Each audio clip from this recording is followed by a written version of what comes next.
Hello, church. Welcome to Job chapter 28 and 29. In Job 28, this is a chapter that every time I read it, I think of the video game Minecraft. As Job talks about digging through the earth and discovering this mineral and that resource and discovering different things, for whatever reason, those who've played it, you'll know what I mean. And if you haven't, just bear with me.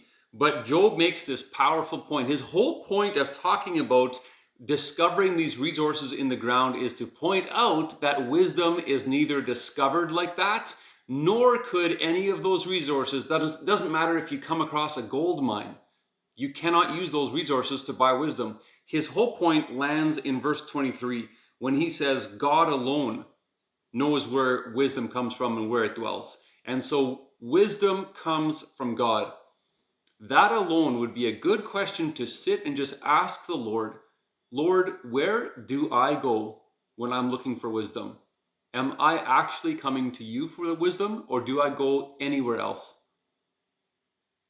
If you want to get farther than that in your devos, you might notice that in verse 28, he also boils wisdom down to this, that wisdom essentially is fear of the Lord.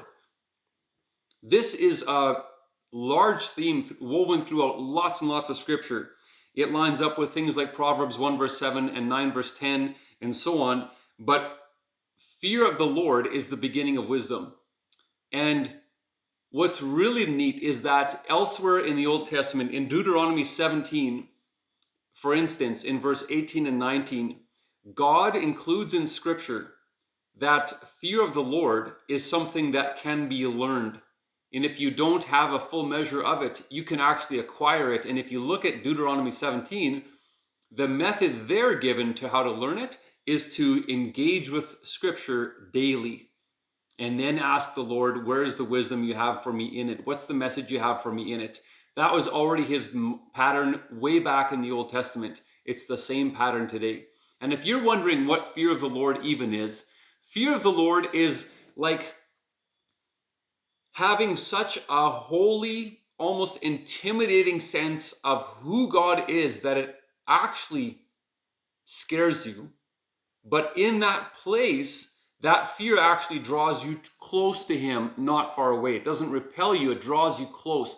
And in that place, you want to be close to him.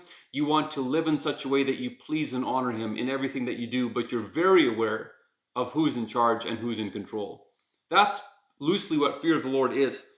And so I would encourage you in that. Commit to the Lord that you want to grow in that this entire year. As we read through these Old Testament passages, just ask the Lord, would you help me grow in a healthy fear of you, Lord? And then I also want to point out in chapter 29, Job starts talking about these blessings. If you look at verse 4, he's remembering this time when, if we paraphrase it a bit, he's living in God's blessing and everything. There's so many good things that were happening in his life. But it's interesting to note that when he remembers the part of his life that was very blessed, the part that was very rich, and it was maybe more comfortable or good, while he was living in God's blessing, he was not busy hoarding these things for himself. He was using God's blessings for other people. And it obviously lines up with so much New Testament scripture. James 5 would give us a strong warning that we should not be hoarding our wealth in the last days. That kind of blessing, it's meant to bless others. Just like Job actually remembers how he used to do that. You'll recognize that if you look in verse 12 and 13 and 16, for instance, you'll notice that Job was blessing the poor. He was blessing the orphans. He was taking care of widows and the people that were dying. That's not much different than James 1:27 that says pure and faultless religion is this, to look after widows and orphans in their distress and to keep oneself from being polluted by the world and so on. That's what Job was practicing in that place. You might even look to the example of Jesus in Luke chapter 4, where he said he was anointed to preach to the poor, recovery of sight to the blind, freedom for the oppressed, and so on. And you can also see how Jesus himself was operating in the Lord's blessings, if you will, but not hoarding them for himself. He came as the perfect example of how to take those blessings from God, but actually use them for other people. And so you might even ask yourself this question today. Lord, what's one way that I could use whatever you've given me to bless other people. And then listen and obey. And you will recognize that even if it costs you something to give that to someone else, it's going to wake up a new sense of life in you, because giving is living.